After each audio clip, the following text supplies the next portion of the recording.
Good morning, folks, and welcome to another great edition of Money Truth Moments with our very own Money Truth expert and whisperer, Judy Copenbarger. How are you? Awesome. The money whisperer. I love that. Like the horse whisperer. I get it. That's really fun. Awesome. I'm Yeah, doing great, Carlos. How are you doing this morning?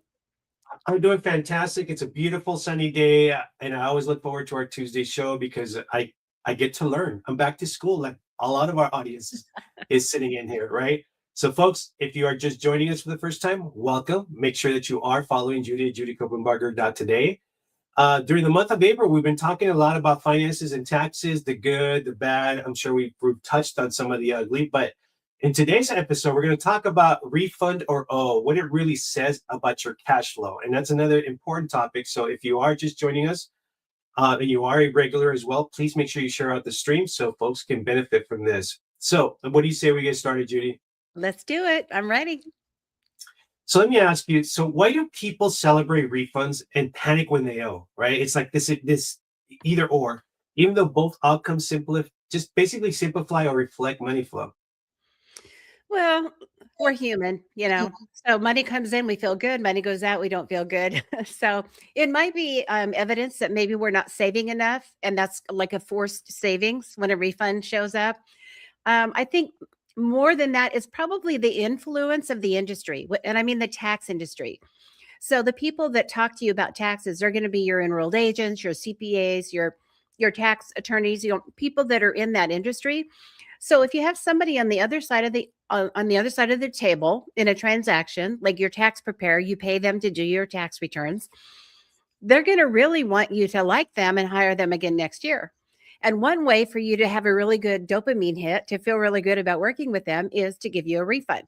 So I think a lot of times when I'm dealing with tax folks is they'll say, "Oh, you got a refund. That's good. You had to pay. That's bad." But the tax bill's the same, right? So it doesn't matter whether you pay it systematically over the year. The tax return time is just a true up of what you either underpaid in your estimations or you overpaid in your estimations. It's not a tax bill that you get. A lot of people misunderstand that. So I think sometimes just the attitude of the CPA will kind of trickle down to us. And that might be one of them. You feel good if you get a refund. You feel bad if you have to pay.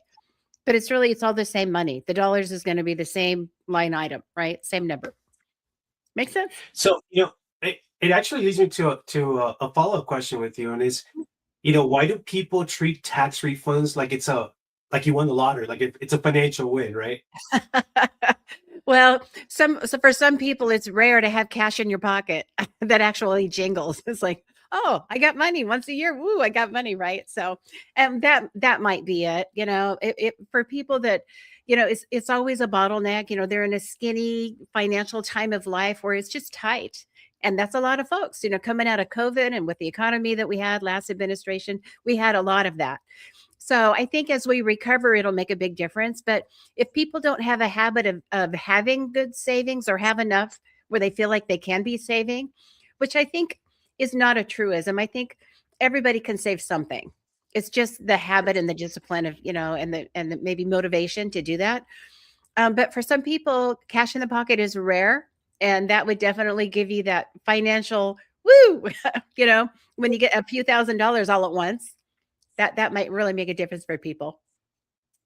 It's funny, as we mature, right? Before we get to that maturity level, when you do have it cash in your pocket, it's like just burning a hole through it. Like, okay, I got this money, and what am I going to do? And as you're going, next thing you realize, it's like if it's $100, it's gone before the end of the day. It's like, what did I spend $100 on? And you don't realize how fast that I goes. know. And that just, I've never had that.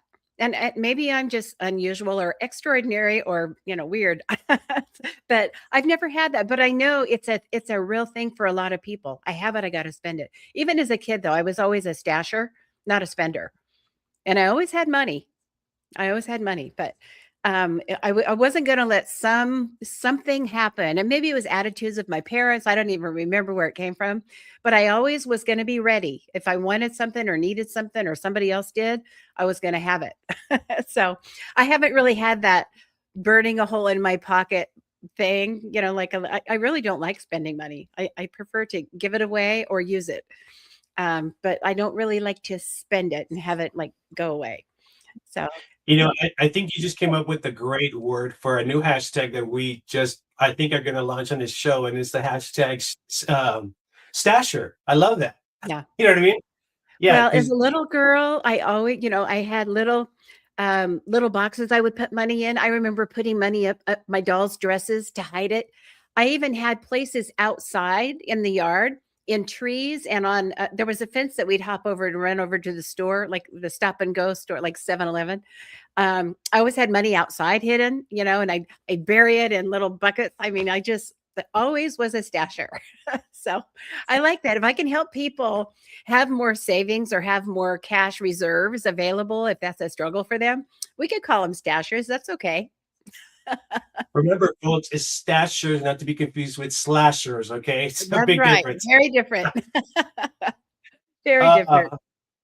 Thank you guys for joining us this morning. Please make sure you are following Judy at Judy Copenbarger.today. We'll talk a little bit more about her website later on. But I want to keep going in this momentum, and I want to talk a little bit more about like real life experiences. So, like, what patterns do you see in households, right, that consistently receive these large refunds? Oh, happiness. Happiness, right? Well, all truth being told, I would say it might be something worth looking at. It's like, oh, I got a big fat refund again this year, and that's like the pattern. It might be a symptom of a failure to plan. I think it's worth looking at. It's worth reflecting on, why do I do this?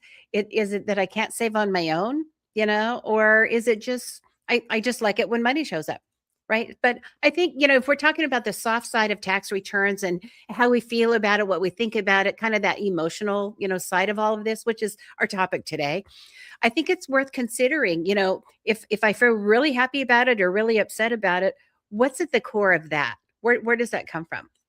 Right? Worth reflecting on for sure. So, I also want to ask you, let's talk just basic, simple education, right? How does withholding affect monthly cash flow throughout the year? Hmm.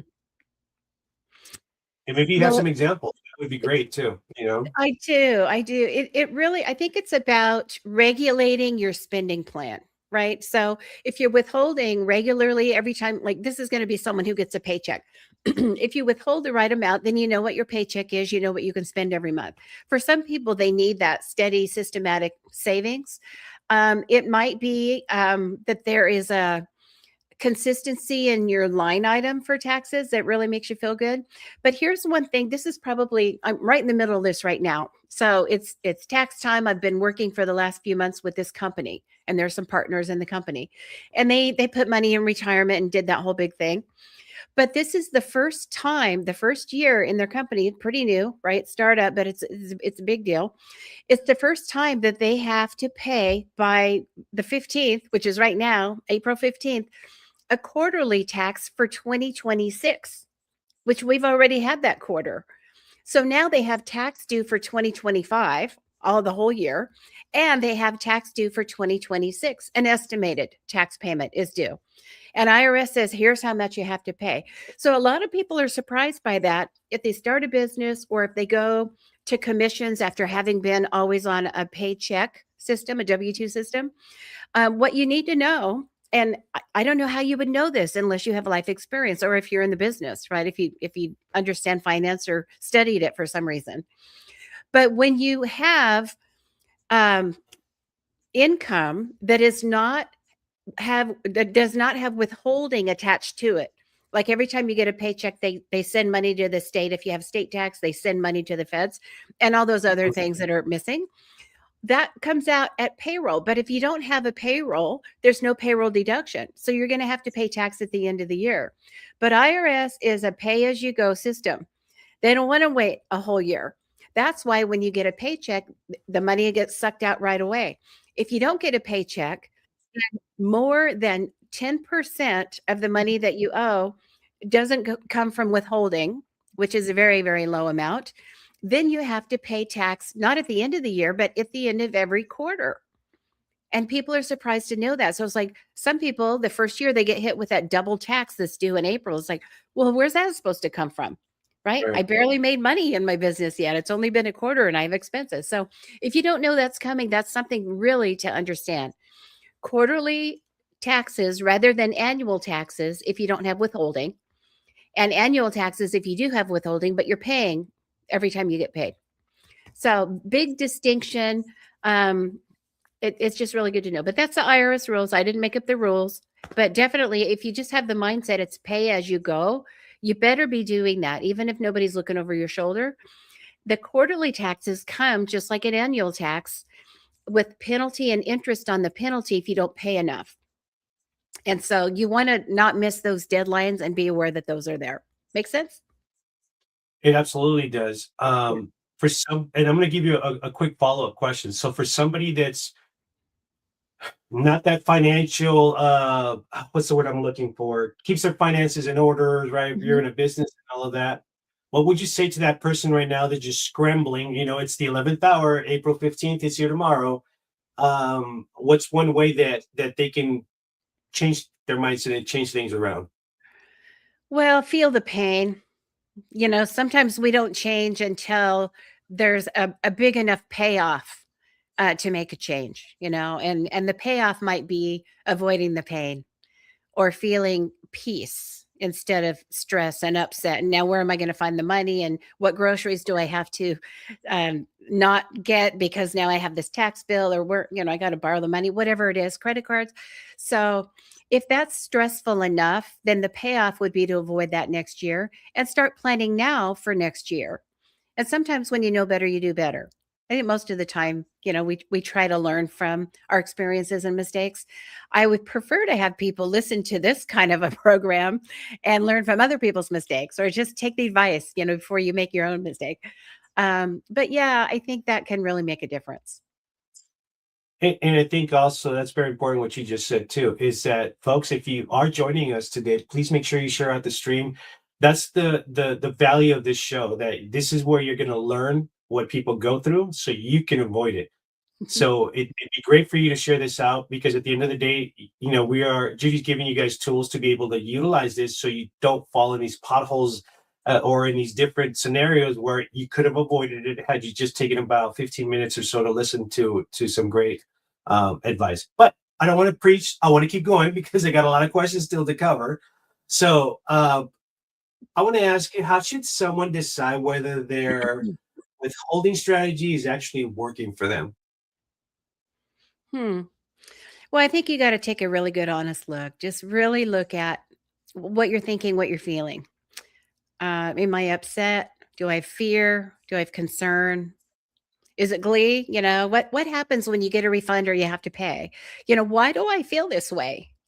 So this is kind of the soft side of the tax mechanics. There's the scientific side and the numbers and the just pay the thing and save the thing. But then the other side is, how do I feel about that? I got a big return, or I had to pay, or I don't like how much I have to pay. I don't like taxes at all. I don't think we should pay them. They're not legal, they're not constitutional. All that emotional side.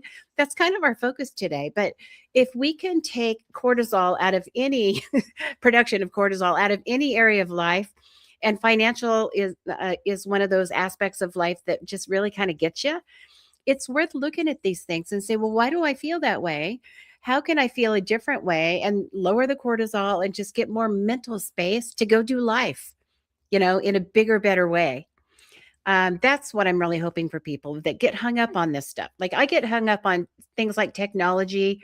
If you have to plug in a device, I'd prefer a person to that device. Really, I like people.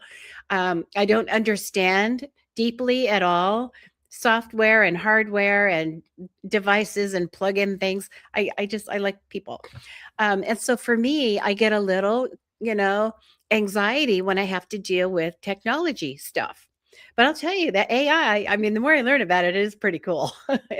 And I think at some point it's going to outthink me. It can't outthink my experiences in life, because I talk to a lot of people, deal with them, and I understand people and finances with people. But it's pretty smart.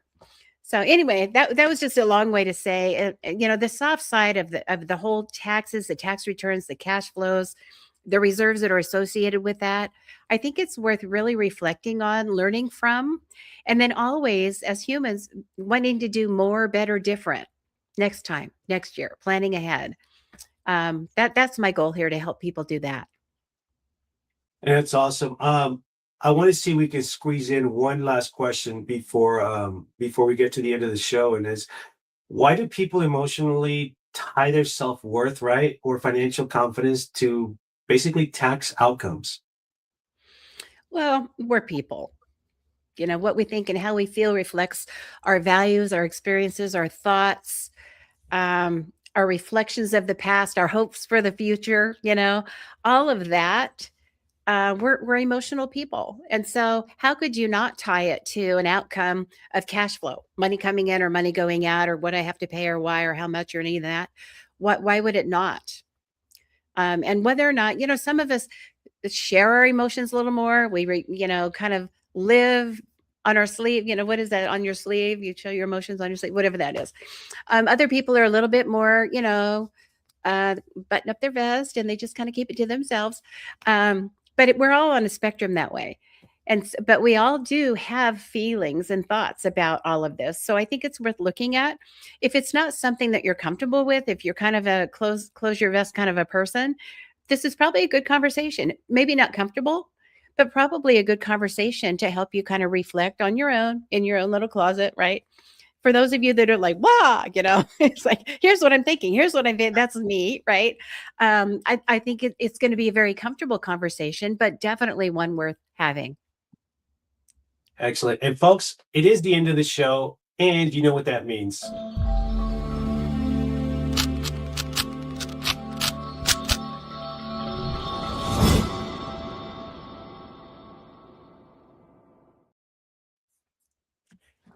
It is our challenge, but I'm thinking, is it our tax challenge? What are we going to call this today?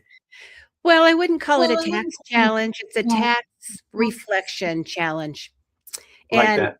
yeah, and this one, I always like pen and paper when it comes to a challenge, but I think it's worth just getting out your notebook or your journal or whatever you write in, or the back of an envelope, whatever it is, and just write down a couple of things. What am I thinking and what am I feeling about the results I got from my taxes this year? Hopefully you're done and you're not going to mail it tomorrow, right? Um, what am I thinking and feeling about that? I got a big fat refund. Maybe it was a wash and I planned for that. And it's like, yay, I wanted it to be close. So there's not a lot that I pay or get back. Um, what is the impact on the soft side of me, my emotions and my thoughts from that? And I think it's worth writing down. Um, am I stressed about it? Am I happy about it? Um, how do I feel? Was it a good result? Is there something based on how I feel that I can do more, better, or different next year? Maybe I want to get the big fat refund next year, or maybe I'd rather let the money work for me and then pay it at the last minute. Maybe I want it to be a wash and just have it be really, really close as I can and estimate that. But I think it's worth starting with the why, how I feel and why I'm motivated to do something different. And then what would that be? Write that down. That's your challenge. All right, folks. And remember, we are here every Tuesday morning at 8 a.m. with the replays on Thursdays at 8 p.m. And as always, if you have a question, if you have a topic that you would like Judy to talk about, please send us a message. If you need any help with anything, also, we'd love to hear from you as well. So until next time, any last parting words, Judy? No, if you got a big fat return, save some of it. Maybe that's some advice. And plan for next year. So it is totally ideal. And we have this conversation next year, and you say, yes, I'm one of those people that is glee. I'm over happy. I'm just feel so good. That's what we want next year. So what's it going to take to get there? Do that. All right, folks. Until next week, be safe. Take care.